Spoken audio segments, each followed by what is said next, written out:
Welcome to this journey through one of the most unsettling cases recorded in the history of Bodie, California.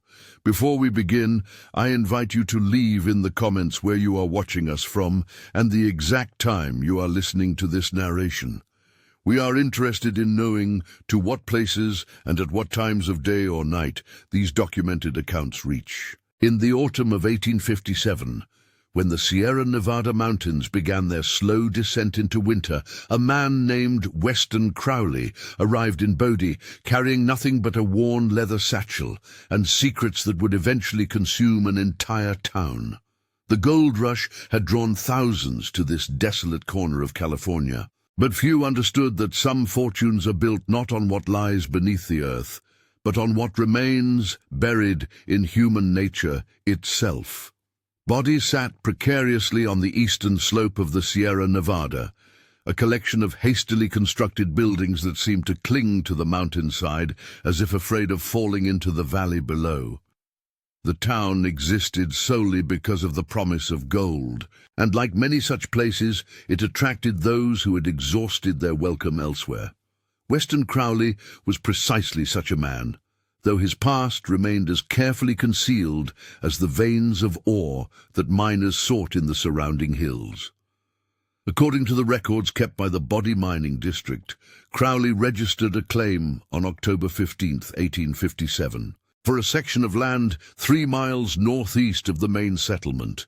What made this registration unusual was not the location, which was considered marginal at best, but the fact that Crowley paid the filing fee in coins that bore the mark of the San Francisco Mint, coins that had supposedly been part of a missing shipment from a stagecoach robbery near Placerville 6 months earlier. The stagecoach incident had been extensively documented in the Sacramento Union newspaper.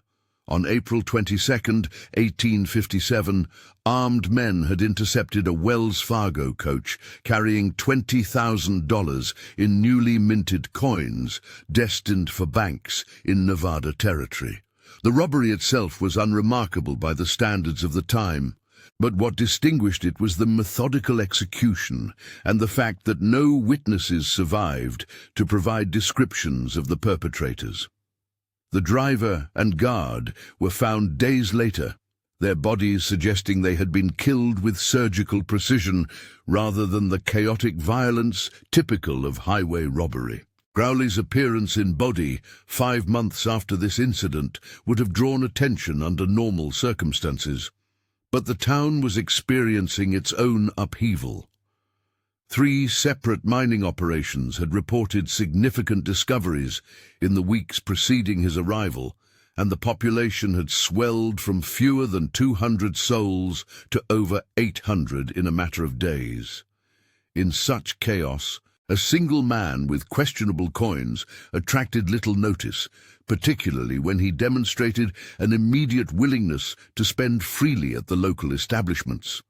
The man himself presented a study in contradictions.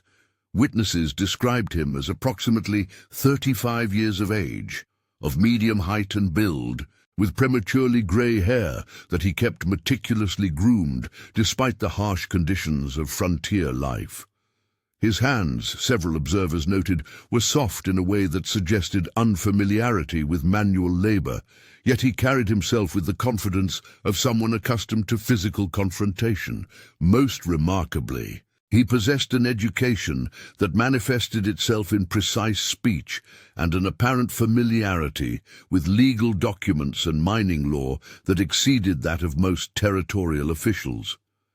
Within days of his arrival, Crowley had established himself at Martha Henderson's boarding house, a 2-story structure that served as both lodging and informal social center for Bodie's more respectable residents. Martha Henderson, a widow from Ohio whose husband had died in a mine collapse the previous year, maintained detailed records of her tenants, records that would later prove invaluable to those attempting to understand Crowley's activities during his time in Bodie.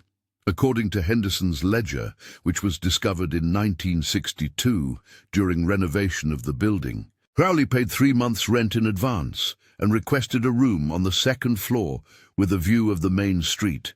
He explained this preference by claiming he was a light sleeper who needed to monitor the comings and goings of potential business partners.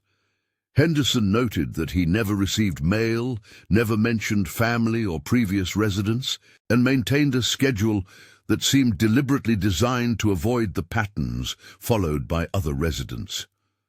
Crowley's mining claim proved remarkably productive from the outset, though the methods by which he achieved such success puzzled experienced miners in the area. Traditional placer mining in the region required extensive excavation and the construction of elaborate sluice systems to separate gold from the surrounding material. Crowley's operation, by contrast, appeared to focus on specific locations that he had somehow identified without the exploratory work that typically preceded such discoveries. Thomas Brennan, an Irish immigrant who worked a neighboring claim, reported in a letter to his brother in Boston that Crowley seemed to extract gold from his property with an efficiency that bordered on the supernatural. Brennan wrote, "The man works alone, which is unusual enough, but stranger still is how he knows precisely where to dig. I have watched him from a distance, and he moves about his claim as if following a map that only he can see." This letter, preserved in the Boston Public Library archives, provides one of the few contemporary accounts of Crowley's mining activities. Brennan described observing Crowley's work patterns over several weeks and noting that the man appeared to be following a systematic plan rather than the trial-and-error approach used by most prospectors. More disturbing was Brennan's observation that Crowley often worked at night, using lanterns to illuminate his excavations in a way that suggested he preferred to conduct his most significant activities away from prying eyes. The question of how Crowley identified productive areas of his claim with such precision would remain unanswered for decades. However, documents discovered in 1968 during the demolition of a storage building in Bridgeport, California, suggest a possible explanation. Among the papers found in a sealed metal box was a surveyor's map of the Bodie area dated 1856, 1 year before Crowley's arrival. The map contained detailed geological notations and marked specific locations with symbols that corresponded to areas of mineral concentration. The map bore the signature of James Morrison, a territorial surveyor who had disappeared in September 1856 while conducting an official assessment of mining potential in the region. Morrison's disappearance had been attributed to the numerous hazards faced by men working alone in remote areas, but the discovery of his map in Crowley's apparent possession suggested alternative explanations for both Morrison's fate and Crowley's uncanny ability to locate profitable mining sites. Morrison's official reports, filed with the territorial government in Carson City, contained detailed information about gold deposits throughout the Bodie area, including several locations that had not yet been claimed by prospectors. The reports included precise measurements and geological assessments that would have been invaluable to anyone seeking to establish profitable mining operations without the time and expense of exploratory work. The connection between Morrison's disappearance and Crowley's subsequent success becomes more apparent when examining the timeline of events. Morrison was last seen alive on September 12, 1856, at a supply station near Bridgeport. He had indicated his intention to complete his survey work and return to Carson City within 2 weeks. When he failed to appear, a search party was organized, but no trace of the surveyor or his equipment was ever found.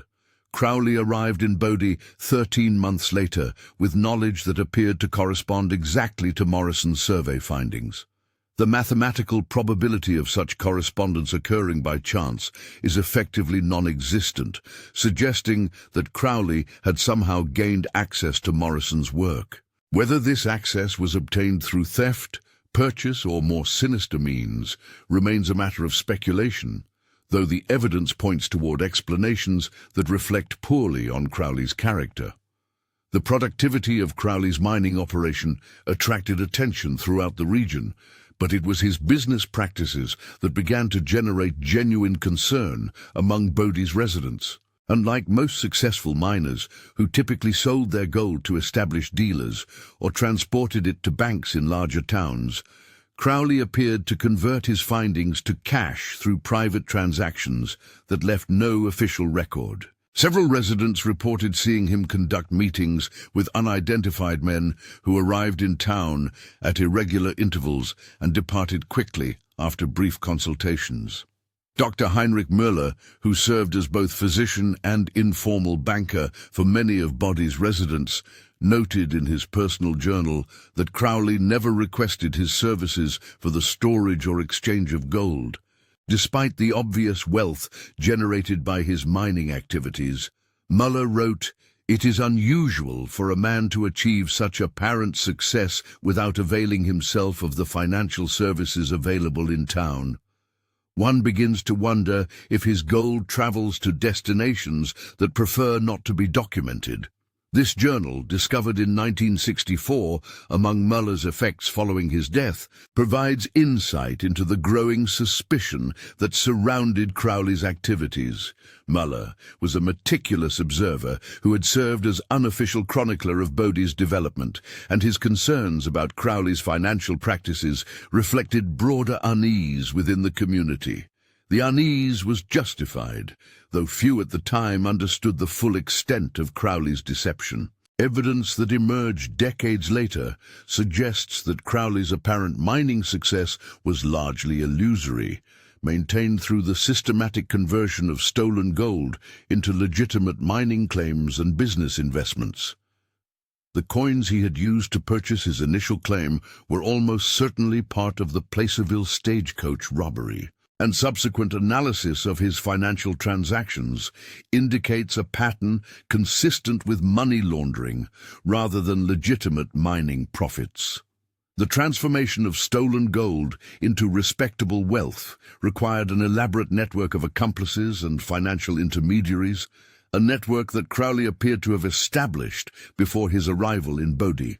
The men who met with him at irregular intervals were likely components of this system, individuals who could facilitate the movement and conversion of illicit funds without attracting official attention. Contemporary records from banks in San Francisco and Sacramento show a pattern of large cash deposits made by individuals whose names correspond to aliases that were later connected to known associates of stagecoach robbers active in the region during the 1850s. These deposits were typically followed by transfers to investment accounts that funded mining ventures throughout the Sierra Nevada, suggesting a sophisticated operation designed to transform criminal proceeds into legitimate business assets.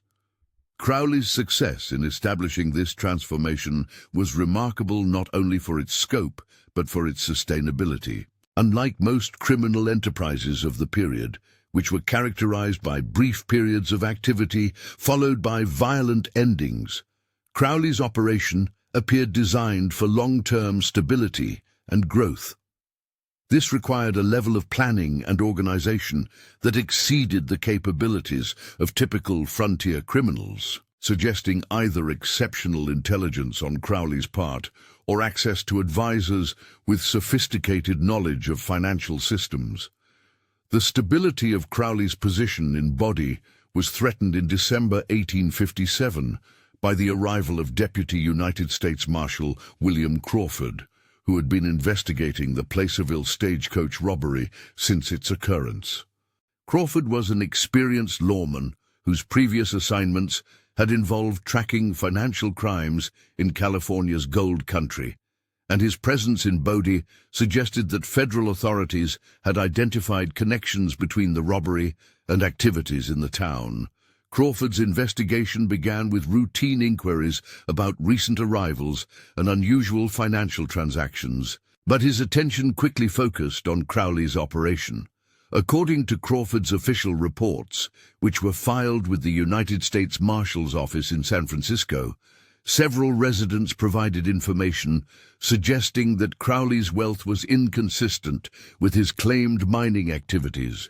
The Marshal's investigation revealed discrepancies between Crowley's apparent income and the documented productivity of his claim.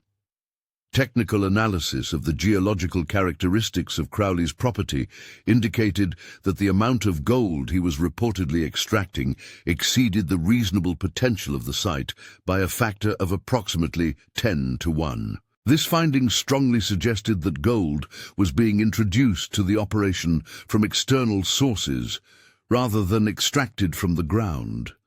Crawford's investigation also identified irregularities in Crowley's personal history that raised additional questions about his identity and background. Attempts to verify Crowley's claimed previous residence in Colorado Territory revealed no records of his presence there, and inquiries to law enforcement agencies in other states produced reports of confidence schemes and financial frauds attributed to individuals matching Crowley's description. The most significant development in Crawford's investigation came when he obtained a warrant to search Crowley's room at the Henderson boarding house. The search, conducted on December 20th, 1857, revealed evidence that fundamentally altered understanding of Crowley's activities and identity. Hidden beneath the floorboards of his room, investigators found a collection of documents that included maps, correspondence, and financial records spanning several years. The materials painted a picture of criminal activity that extended far beyond simple robbery and included elaborate schemes to manipulate mining claims, forge ownership documents, and establish false identities for the purpose of defrauding investors and territorial governments. Among the most damaging items discovered was a letter dated October 8, 1857, addressed to someone identified only as the Cincinnati Arrangement. The letter contained detailed instructions for the establishment of additional mining operations in Nevada Territory, and included specific references to the acquisition of survey maps through permanent elimination of territorial obstacles. The language strongly suggested that James Morrison's disappearance had been the result of deliberate action rather than accident. The letter also contained financial information that connected Crowley's operation to a network of similar schemes operating throughout the Western Territories. References to Sacramento coordination and Portland distribution indicated that stolen gold and fraudulent claims were being managed as components of a larger criminal enterprise with operations spanning multiple states. Crawford's search also revealed weapons and personal effects that linked Crowley directly to the Placerville robbery.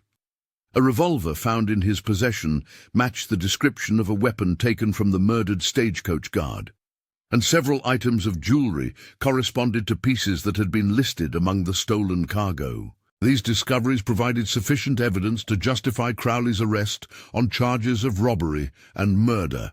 The arrest took place on December 21st, 1857, as Crowley returned from his mining claim. According to Crawford's report, Crowley offered no resistance and appeared to have been expecting this development. His calm demeanor suggested either resignation to his fate or confidence that his wealth and connections would enable him to escape serious consequences for his actions.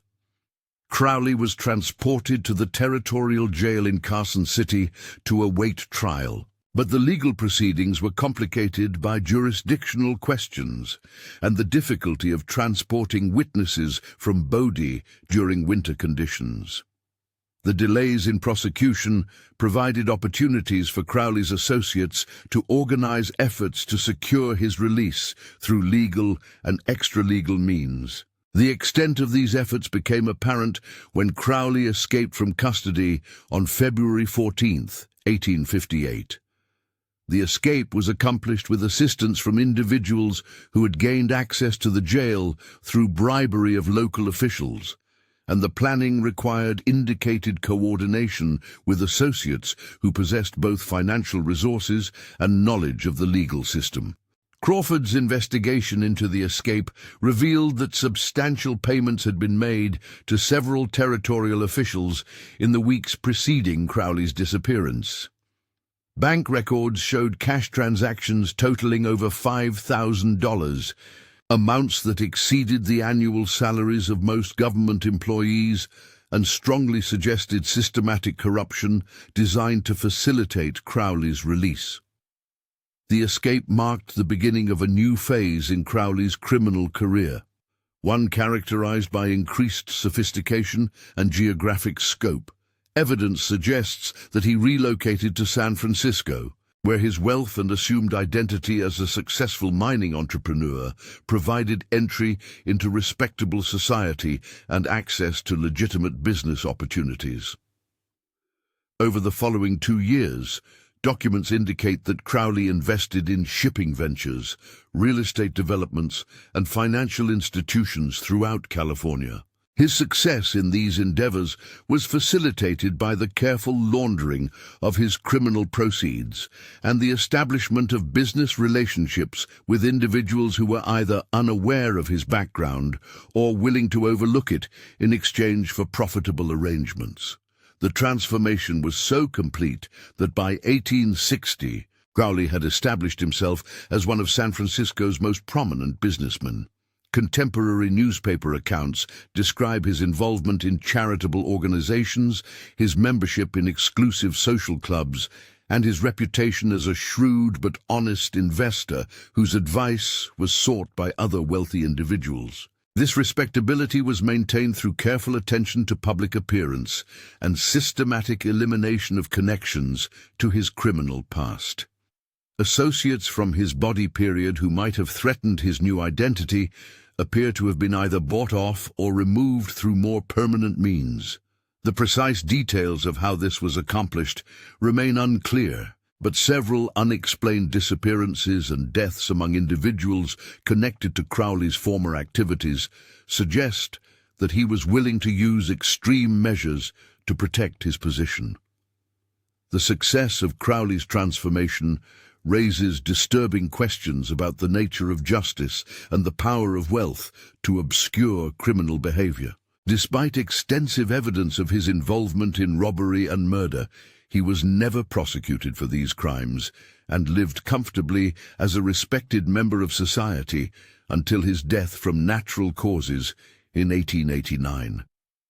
His obituary in the San Francisco Chronicle described him as a pioneer who had helped build California's economy through his investments in mining and commerce. The article made no mention of his criminal background, and it is likely that most readers were entirely unaware that they were reading about one of the most successful criminals of the 19th century. The broader implications of Crowley's story extend beyond individual criminal behavior to encompass systematic failures in law enforcement and justice that allowed such transformation to occur. The corruption that facilitated his escape from custody was symptomatic of weaknesses in territorial government that were exploited by numerous other criminals during this period. The investigation into Crowley's activities was effectively abandoned following his escape, partly due to jurisdictional limitations, but also because of political pressure from individuals who had benefited from his investments. This pattern of prioritizing economic considerations over law enforcement reflected broader attitudes that valued wealth accumulation over legal compliance, attitudes that contributed to widespread corruption and criminal activity throughout the Western Territories. The ultimate irony of Crowley's story lies in the fact that his criminal success exceeded that of most legitimate businessmen of his era. By the time of his death, his wealth was estimated at over $2 million, an amount that placed him among the richest individuals in California. This wealth was entirely derived from criminal activity, yet it provided him with social status and political influence that exceeded that of many honest citizens. The case also illustrates the limitations of law enforcement during the territorial period, when vast distances, limited communications, and inadequate resources made it difficult to pursue complex criminal investigations. Crowley's ability to escape justice was facilitated by these systemic weaknesses, which created opportunities for sophisticated criminals that would not have existed in more developed legal systems.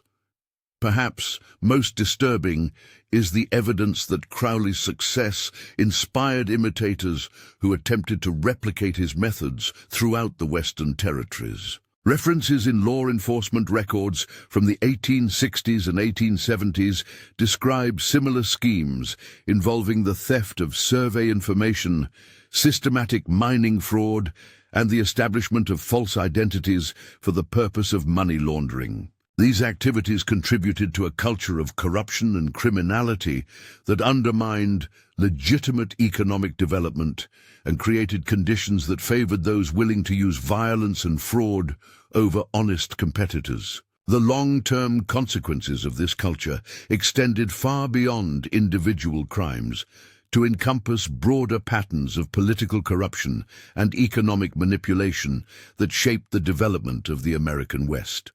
The physical evidence of Crowley's presence in Bodie was gradually eliminated over the decades following his departure. His mining claim was eventually absorbed into larger operations, and the buildings associated with his activities were either demolished or repurposed for other uses. By 1900, few traces remained of the infrastructure that had supported his criminal enterprise. However, the psychological impact of his activities on Bodie's residents proved more durable. Oral histories collected in the early 20th century describe persistent unease among older residents who remembered Crowley's time in the town. Many expressed the belief that his success had somehow corrupted the community and contributed to subsequent economic difficulties that plagued Bodie throughout the latter part of the 19th century. The decline of Bodie as a mining center coincided roughly with Crowley's departure, though the connection between these events remains a matter of speculation rather than documented fact. What is clear is that the town never again achieved the level of prosperity that it had experienced during the brief period of his residence, suggesting that his activities may have had lasting economic consequences beyond their immediate criminal impact. Modern analysis of the Crowley case has been hampered by the systematic destruction or concealment of records that might have provided additional insight into his methods and associates. Many of the documents discovered decades after his death were found in circumstances that suggest deliberate concealment, indicating that efforts to obscure his activities continued long after his escape from Bodie.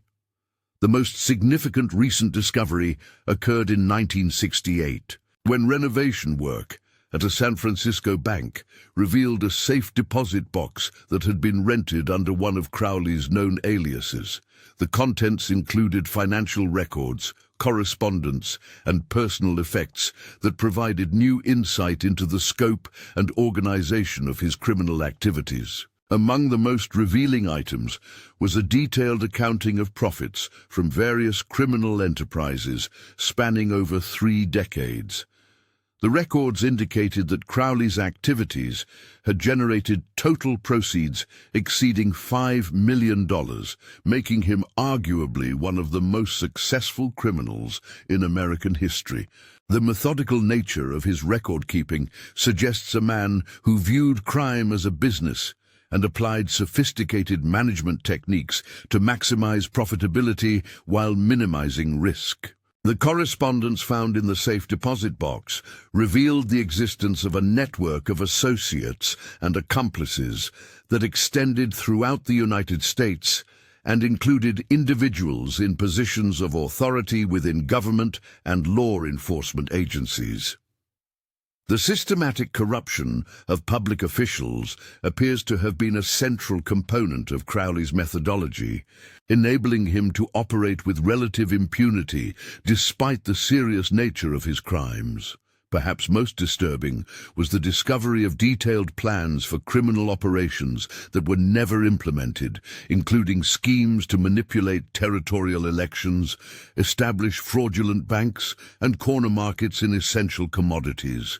The scope and sophistication of these plans suggest criminal ambitions that extended far beyond individual enrichment to encompass systematic manipulation of economic and political systems. The implications of these discoveries continue to reverberate through academic and law enforcement communities. Historians studying the development of organized crime in America now recognize Crowley as a pioneering figure whose methods influenced subsequent criminal enterprises. Law enforcement agencies have used analysis of his techniques to develop improved strategies for combating financial crimes and corruption. The Crowley case also serves as a cautionary tale about the dangers of prioritizing economic development over law enforcement and the long-term consequences of allowing wealth to shield criminal behavior from appropriate consequences. The systemic failures that enabled his success were not unique to the territorial period, but reflect ongoing tensions between competing values that continue to influence American society. In the final analysis, Weston Crowley's story represents more than the career of a successful criminal.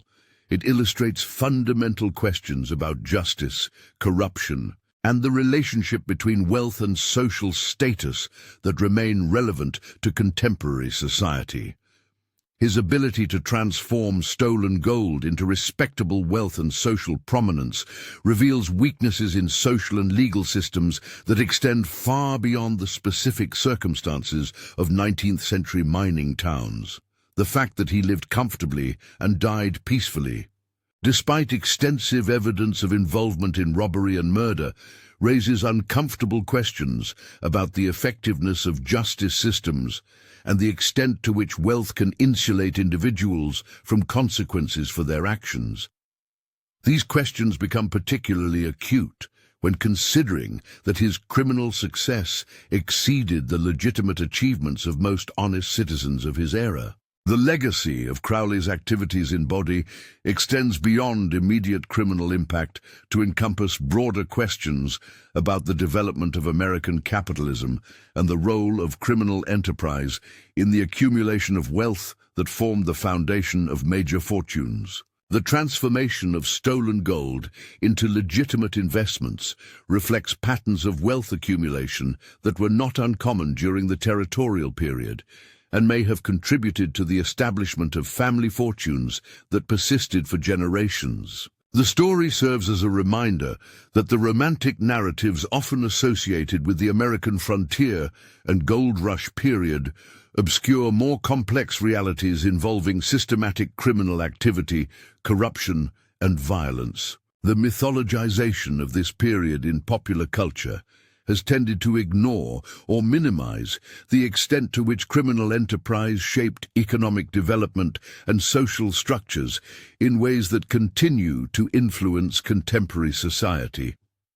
Ultimately, the case of Weston Crowley demonstrates that sophisticated criminal activity has been a persistent feature of American economic development, not an aberration or exception. His success in establishing lasting wealth and social position through systematic criminal activity illustrates the need for vigilant law enforcement and robust legal systems capable of identifying and addressing complex financial crimes regardless of the social status or economic influence of those involved.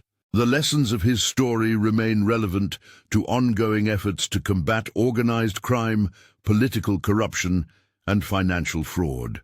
The methods he pioneered, systematic bribery of officials, establishment of false identities, and laundering of criminal proceeds through legitimate investments, continue to be used by contemporary criminals, making understanding of his techniques valuable for both historical analysis and practical law enforcement applications.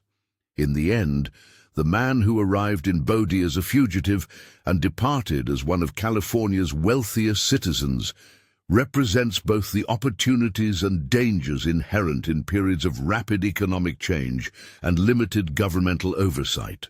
His story serves as both a fascinating glimpse into the criminal underworld of 19th-century America and a sobering reminder of the ongoing challenges facing those committed to maintaining justice and integrity in complex economic systems. The echoes of Weston Crowley's time in Bodie continue to resonate more than a century and a half after his departure, reminding us that some secrets, once buried, have a way of working their way back to the surface, carrying with them uncomfortable truths about the foundations upon which fortunes are built and the prices that societies pay when justice becomes secondary to prosperity.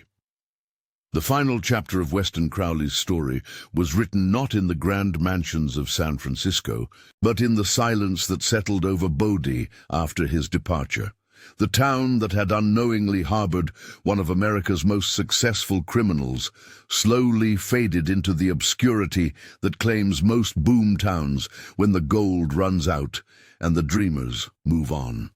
In 1892, 3 years after Crowley's peaceful death in his San Francisco mansion, a fire swept through much of Bodie's commercial district. Among the buildings destroyed was the Henderson boarding house, where Crowley had lived during his time in the town. As workers cleared the debris, they discovered a hidden compartment beneath what had been his room, containing items that Martha Henderson had never known existed. The compartment held surveyor's instruments that bore the initials J.M., undoubtedly belonging to James Morrison, the territorial surveyor whose disappearance had enabled Crowley's remarkable success.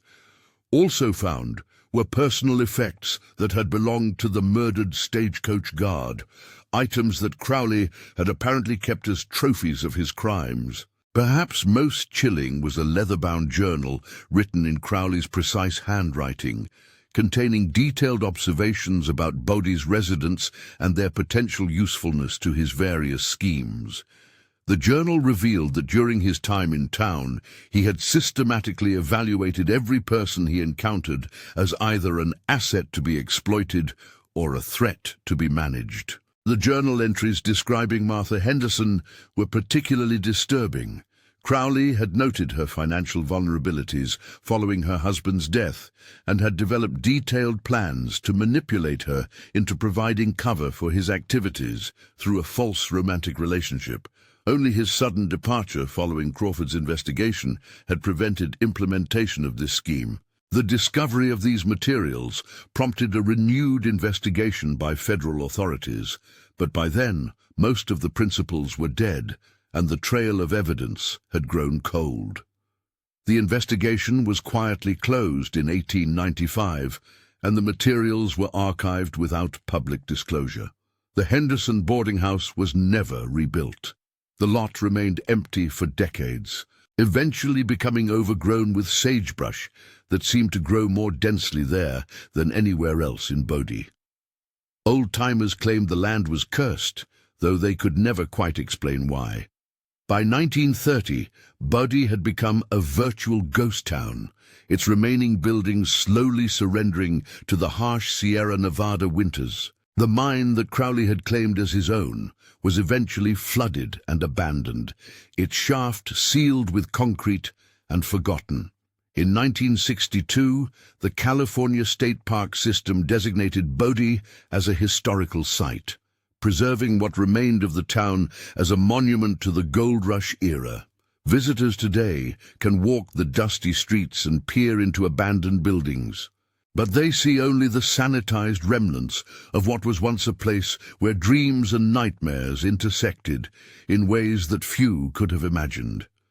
The house where Dr. Heinrich Müller lived and kept his suspicious observations about Crowley still stands, though his journal remains buried in archives that few researchers ever consult. The building that housed the Territorial Marshal's office is gone, destroyed by the same fire that claimed Henderson's boarding house, taking with it any physical traces of Deputy Crawford's investigation. What remains is the landscape itself, the harsh beauty of the Sierra Nevada mountains, the endless sky, and the wind that seems to carry whispers of secrets that were buried but never truly forgotten. Visitors often comment on the unusual silence that pervades Bodie, a quiet that seems deeper and more oppressive than mere abandonment would explain. Local rangers, when pressed, will sometimes admit that Bodie affects people in strange ways. Some visitors report feelings of unease that have no apparent source. Others describe the sensation of being watched, though the town's few remaining buildings stand obviously empty. Perhaps most unsettling are the occasional reports of tourists who claim to have seen a well-dressed man walking among the ruins, a figure who disappears when approached, but whose presence feels malevolent rather than ghostly. These sightings are officially dismissed as products of imagination and altitude sickness, but they occur with sufficient frequency to warrant documentation in ranger reports. The truth about Weston Crowley died with him in San Francisco, where his funeral was attended by hundreds of mourners who believed they were honoring a successful businessman and philanthropist. His gravestone, in an exclusive cemetery overlooking the Pacific Ocean, bears an inscription praising his contributions to California's development and his generous support of charitable causes. There is no mention of Bodie on that granite monument, no reference to stolen gold or murdered travelers, no acknowledgement of the systematic criminal enterprise that built his fortune. The inscription describes a life of achievement and service, a narrative that would be entirely convincing to anyone unaware of the darker truth. Yet in the archives of various institutions, libraries, government offices, historical societies, fragments of that truth persist.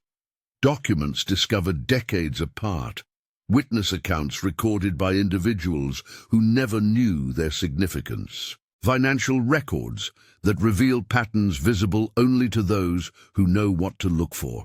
Together, these pieces form a mosaic that depicts one of the most successful criminal enterprises in American history.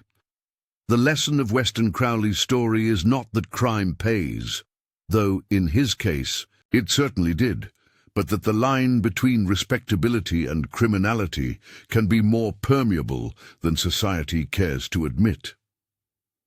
His transformation from fugitive outlaw to pillar of the community demonstrates how wealth and careful cultivation of appearance can obscure even the most serious crimes. In the end, Bodie became both his greatest triumph and his most enduring monument. The town that unknowingly sheltered him during his most vulnerable period stands now as a testament to the dreams and delusions of the gold rush era, a place where fortunes were made and lost, where desperate men gambled everything on the promise of easy wealth. But for those who know the true story, Bodie represents something more disturbing, proof that sometimes the most dangerous predators are those who appear most civilized, and that the greatest crimes may be those that are never officially recognized as crimes at all. The wind still blows through Bodie's empty streets, carrying with it the dust of dreams long dead and secrets that refuse to stay buried. And sometimes, just sometimes, visitors report hearing something in that wind that sounds almost like laughter, the laughter of a man who got away with everything and took his secrets to a grave marked only with lies. The ghost town endures, weathered but persistent, a monument not just to the gold rush, but to the darker truths about human nature that the rush both revealed and concealed. In its silence, Bodie keeps its secrets still, just as Weston Crowley would have wanted, and perhaps, in the end, that is the most unsettling truth of all.